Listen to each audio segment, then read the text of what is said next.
Ten příběh začíná v 40. letech minulého století. To mě bylo 5-6 let a tatínek mi dával všelijaké krásné hádanky, připravoval ten můj mozek na to, aby zrála, aby ten intelekt zrál. No, pak přišla škola, tedy já jsem, jako každé dítě, začal chodit do školy, kde byla matematika, nicméně ta matematika, co byla ve škole a ta, kterou on mi dával, to bylo nebe a dudy. Že já jsem to taky tak vnímal a to, že jsem měl nějak ne zrovna nejlepší známky z matematiky ve škole, a dokonce řekl bych, že to mělo klesající tendenci, to on bral jako nepodstatnou věc. Pak se to ukázalo, teda ta jeho pravda se ukázala, a to už jsem byl tenkrát v první Měšťance, když se začaly dělat zlomky, pak záporná čísla a skutečně rozdíl byl v tom, že byť jsem byl pomalý, byť jsem s tou násobilkou měl problémy, tak ale porozumět zlomkům, porozumět záporným číslům pro mě problém nebyl. Pro mě byla problémem jenom ta rychlost. Tu jsem prostě nezvládal. Ukázalo se, že je nepodstatná, protože později jsem vyhrál v kraji olympiádu, matematickou olympiádu a šel jsem do Prahy studovat matematiku.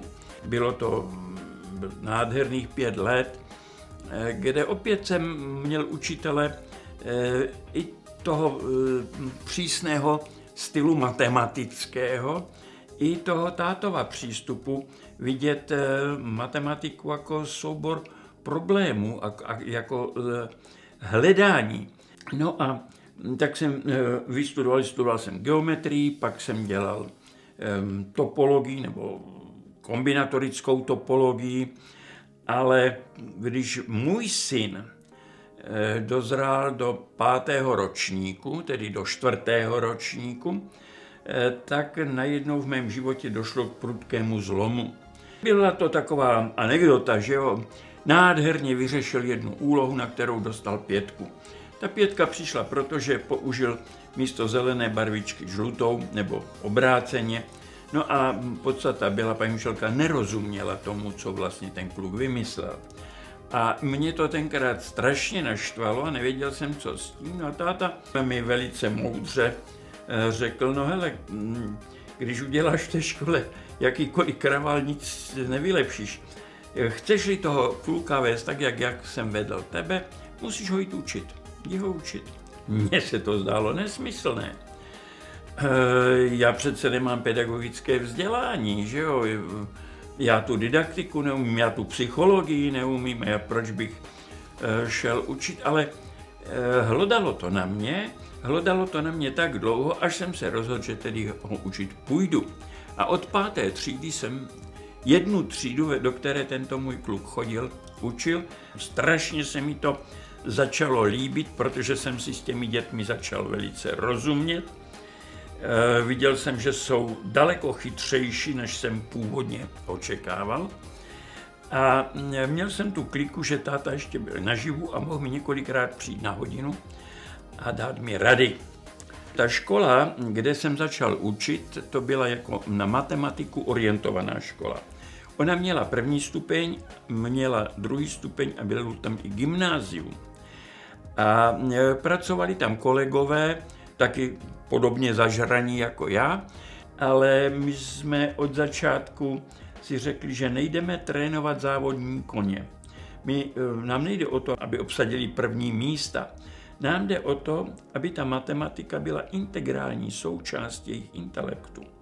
Aby jim to dělalo radost, aby tu matematiku viděli i v biologii a v dalších věcech.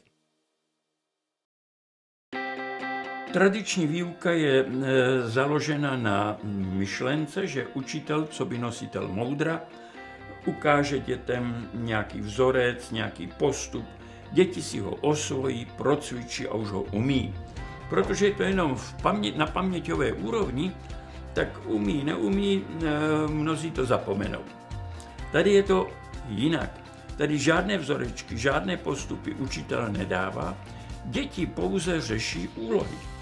A když podobnou úlohu řeší po třetí, po čtvrté, najednou řeknu, dyk je to totéž. Co je totéž? No dyk, to, co tady děláme, to se dělá takhle a to dítě vymyslí ten vzoreček v úvozovkách, ten postup.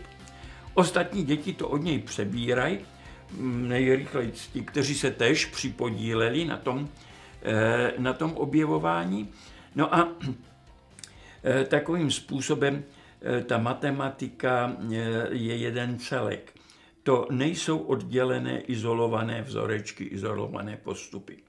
To podstatné je, že učitel věří, že děti celou matematiku, skoro celou matematiku sami objeví ve vzájemných diskusích.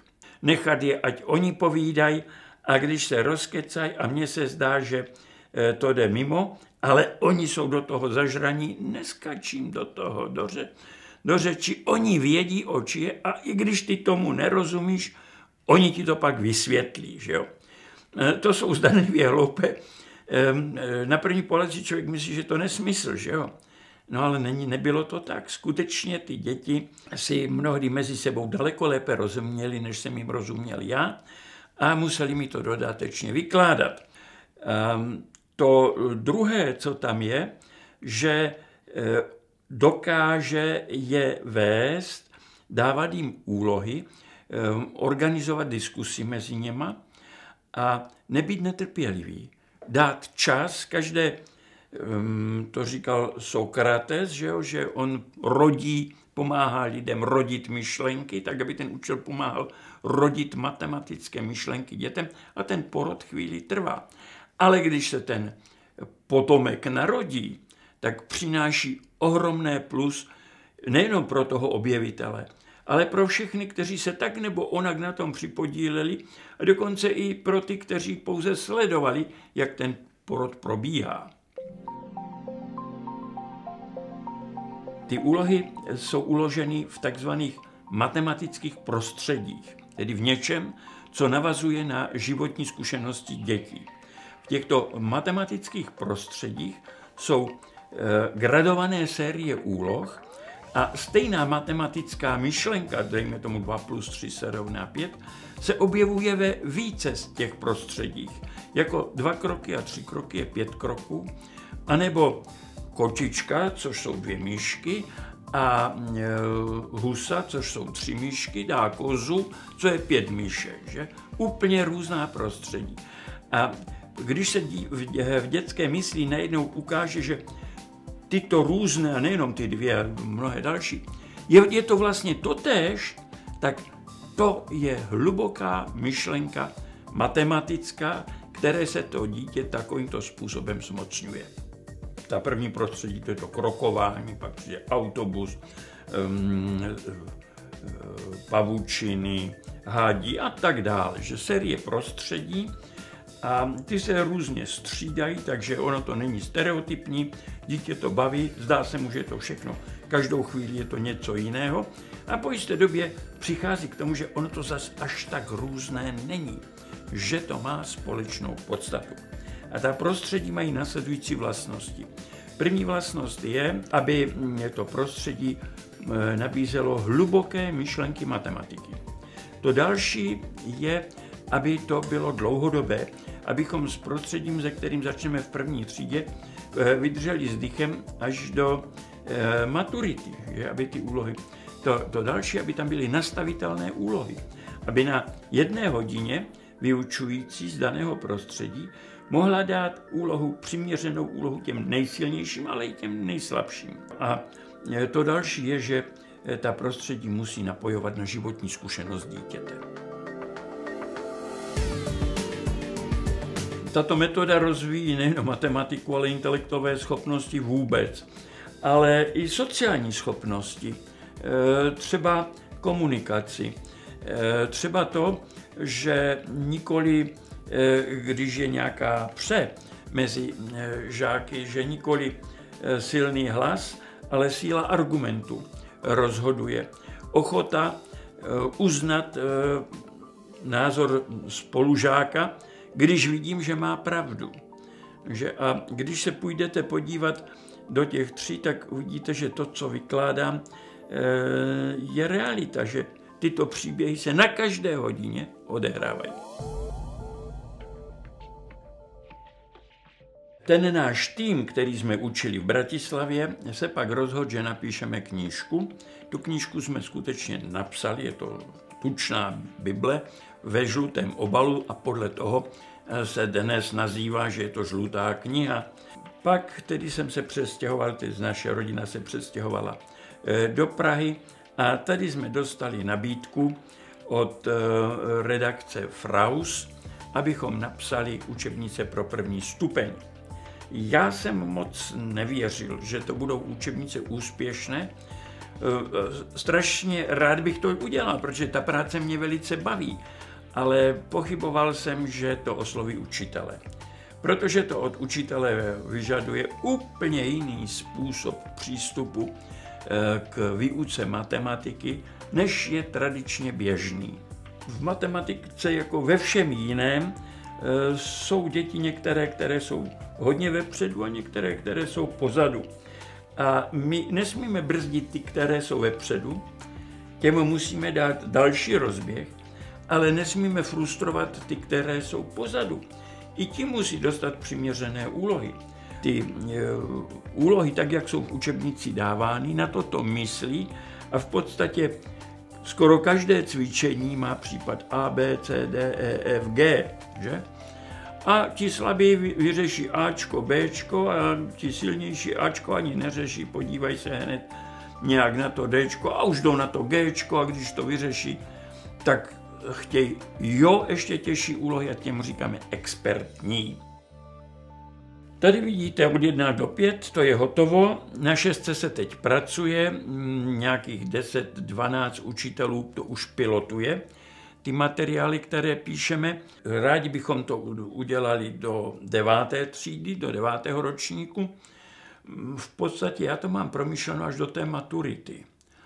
Ale je otázka, zda najdeme dostatečně silný tým lidí, kteří by to realizovali.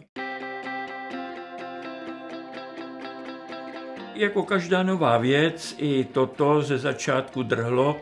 Ty překvapivé věci, které tam jsou, že se třeba nebude nacvičovat násobilka, sčítalka a tak dále, že to děti budou objevovat. Ty překvapivé věci mnoho učitelů nepřijímalo, odmítalo a je to zcela pochopitelné. Každá nová věc musí procházet takovouto kataklizmou, ale měli jsme to štěstí, že poměrně značný počet učitelů v tom našel zalíbení a učí to velice dobře. Díky těmto učitelům jsme dostali, protože ti učitelé učí děti různých i vlivných lidí, tak jsme začali dostávat nabídky i do té televize, i do novin, abychom o tom více vykládali. A i nakonec jsme byli požádáni, abychom se připodíleli na tvorbě nové koncepce inspekce. A to opět přišlo tak, že ten pán, který o tom rozhodoval, má 2 děti, to starší bylo vedeno klasicky, to mladší vedeno podle našich učebnic a on viděl ten diametrální rozdíl, zatímco to starší Robě, jeho tu matiku moc nemusí, tak to mladší je tím nadšeno. A proto volil nás, proto za náma přišel, abychom to vzali. A my jsme to samozřejmě rádi vzali. Musíme teď s tím naložit velice opatrně, protože nesmíme to zneužít jako útok na učitele. Musí to být pojato tak, že tady některým učitelům se dává šance, ale těm, kteří to odmítají, těm nesmíme říkat, že ne. Spíš podporovat ty, kteří tímto směrem jdou. Na naší pražské pedagogické fakultě se snažíme na prvním stupni učitele takovýmto způsobem připravovat a dá se říct, že se nám to daří, že jiné fakulty, Ostrava teď to začala dosti jaksi silně též podporovat a doufáme, že dobou se najdou i další fakulty.